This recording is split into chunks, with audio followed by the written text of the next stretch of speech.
Assalamualaikum warahmatullahi wabarakatuh.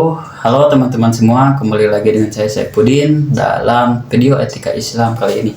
Nah teman-teman, perlu kita ketahui ini merupakan video terakhir atau ya betul terakhir mengenai etika Islam.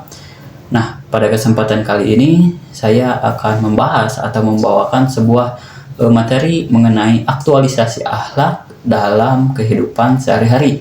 Nah teman-teman, akhlak itu bukan hanya sekedar teori saja, akan tetapi melainkan sebuah refleksi nyata dari iman yang diwujudkan dalam bentuk aksi nyata di kehidupan sosial kita.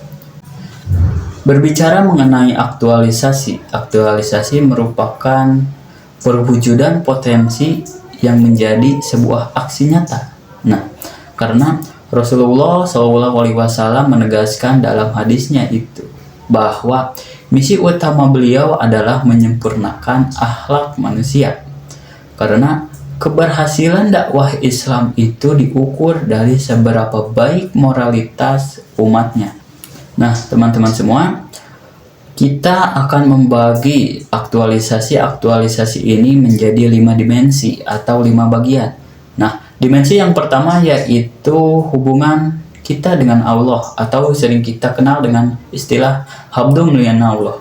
Nah, jadi bukan hanya sholat saja, bukan hanya puasa saja, bukan hanya zakat saja, tetapi bagaimana kita bertawakal kepada Allah dan berhusnuzon pada takdir yang telah Allah tetapkan kepada kita semua selaku umatnya. Nah, yang kedua yaitu akhlak terhadap diri kita sendiri.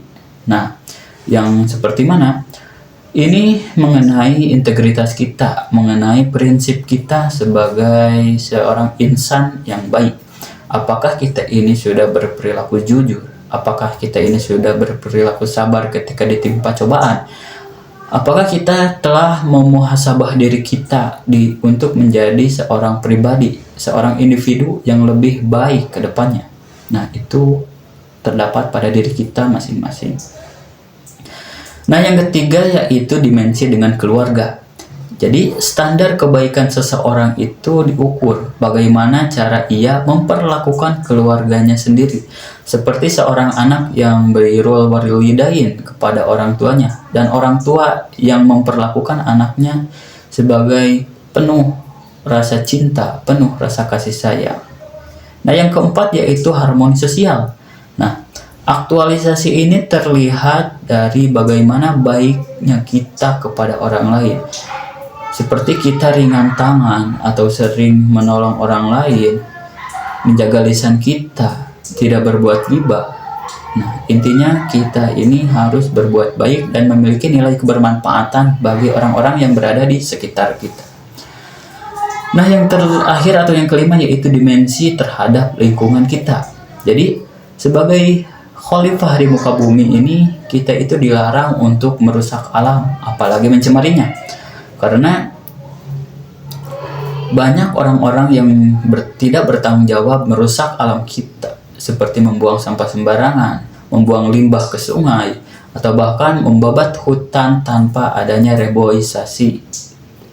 Yang mana dari dampak tersebut akan menimbulkan sebuah bencana yang besar, bahkan menyebabkan kemadorotan yang lebih besar lagi. Nah, setelah kita mengetahui dari kelima dimensi tersebut, apa sih yang menjadi dampak dari aktualisasi ini? Nah, jadi teman-teman, jika akhlak sudah teraktualisasi secara sempurna alias 100%, maka hidup kita itu akan bertransformasi, akan berubah. Yang tadinya kita itu egois akan menjadi bermanfaat bagi orang lain. Karena iman yang paling sempurna bukanlah yang paling banyak hafalannya, nah, tetapi yang paling baik perilakunya, yang paling bagus sikapnya. Itu saja mengenai aktualisasi akhlak dalam kehidupan sehari-hari. Semoga perilaku kita, akhlak kita itu tetap mencerminkan diri kita sebagai seorang muslim. Akhir kata, saya pamit undur diri. Wassalamualaikum warahmatullahi wabarakatuh.